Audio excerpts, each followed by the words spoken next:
వాళ్ళ మొక్కన పోయి సంగతి అమ్మ ఈ వయసులో పోయి 5 ఏళ్ళ పని లేకపోతే తుమ్ము చేతి మురుస్తాయి. ఇక తర్వాత ఎవడు దాన్ని పట్టించుకోడు, ఎవడు కాదు అది మురుస్తుంది. లిఫ్ట్ ఇరిగేషన్ కాడ తుమ్ము చేతి మురుస్తాయి, కట్టే దవాఖానాలు మురుస్తాయి, ఊళ్ళో మురుస్తాయి. ఇవన్నీ చూడు కోనాపూర్ అటు బందే పీకిది అయిపోయాయి. 12 కోట్లు శాంక్షన్ అయింది, పాపం వాడు చేసి 4 కోట్లు బిల్లు రావాలి. అడిగి బేజారు అయిపోయి వాడు వెళ్ళిపోయాడు. ఏడిండ్ల అల్లుడు ఉపాసం ఉన్నాడు అన్నట్టు ప్రభుత్వ సలహాదారు అనే పదవిలున్న పోచారం శ్రీనివాసరెడ్డి సారుకి నిధులు మంజూరు చేస్తలేదట కాంగ్రెస్ సర్కారు. సిద్దాపూర్ రిజర్వాయర్ పనులు పూర్తి చేసి ఇప్పటికే సిద్ధంగా ఉంచాల్సింది, కానీ నిధులు ఇవ్వకపోవడంతోని తుమ్మలు మొలుస్తున్నాయి. ఇంతకంటే దరిద్రం ఇంకోటి ఉంటుందా? అసలు సర్కారు ఉన్నదా? ఉంటే పని చేస్తున్నదా? ఓర్ని అమ్మ, ఇదెక్కడి సర్కారు రా బాబు అని కాంగ్రెస్ పార్టీ మీద కారాలు మిరియాలు నూరిండు. ఇంతకేం జరుగుతున్నది కాంగ్రెస్ పార్టీలా? మొన్న జీవన్ రెడ్డి బీఆర్ఎస్ పార్టీ పెద్ద మనిషిని కలిసిండు. కాంగ్రెస్ పార్టీ నీడిసి కారెక్కుడు ఖాయమైంది. ఇప్పుడు పోచారం పోయేతందుకు రెడీగా ఉన్నట్టే కొడుతున్నది.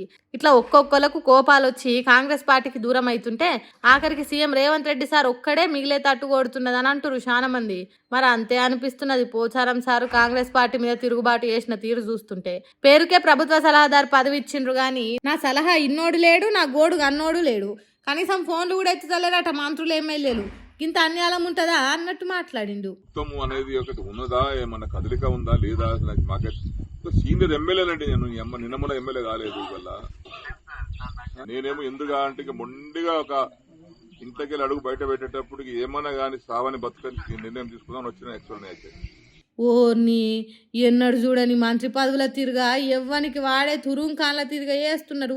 సీనియర్ ఎమ్మెల్యేను నేను కూడా మంత్రిగా పనిచేసిన, కానీ ఇంత అన్యాయం ఎప్పుడు చేయలేదు. పేరుకేమో ప్రభుత్వ సలహాదారు కానీ శకునం బలికే బల్లి కుడిదిల పడ్డది అన్నట్టు చేస్తురు కదా నా బతుకు అని సిద్దాపురం రిజర్వాయర్ దగ్గరనే కురిసేసుకొని కూర్చున్నాడు. కాంట్రాక్టర్లకు నిధులు ఇస్తేనే కదా పనులు జరిగేది, పంటలకు నీళ్ళు వచ్చేది.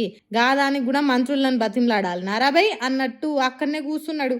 అవును, పోచారం శ్రీనివాసరెడ్డి సార్ అన్నట్టు సర్కార్లు ఉన్నోళ్ళు ఏం చేస్తున్నట్టు? అసలు ఉన్నట్టా లేనట్టా? సొంత పార్టీ ఎమ్మెల్యేలకు విరక్తి వచ్చేదాకా ఎందుకు తెచ్చుకుంటుండ్రు కావచ్చు. క్రికెట్లో ఒక్కొక్క వికెట్ పడుతున్నట్టు అందరు పార్టీకి దూరం అయితే ఇంకో దిక్కులా నాట్ అవుట్ ఉన్న సీఎం రేవంత్ రెడ్డి సార్ ఒక్కడే కాంగ్రెస్ పార్టీని కాపాడతాడా? ఎందుకు వెనుకకు తిరిగి చూసుకుంటలేరు కావచ్చు.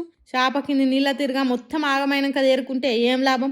ఎట్లనో ఏమో ఇట్లనే ఎమ్మెల్యేలకు కోపాలు పెరిగిపోతుంటే కాంగ్రెస్ పార్టీలో అని మాట్లాడుకుంటారట చేయి గుర్తు పార్టీ కార్యకర్తలు.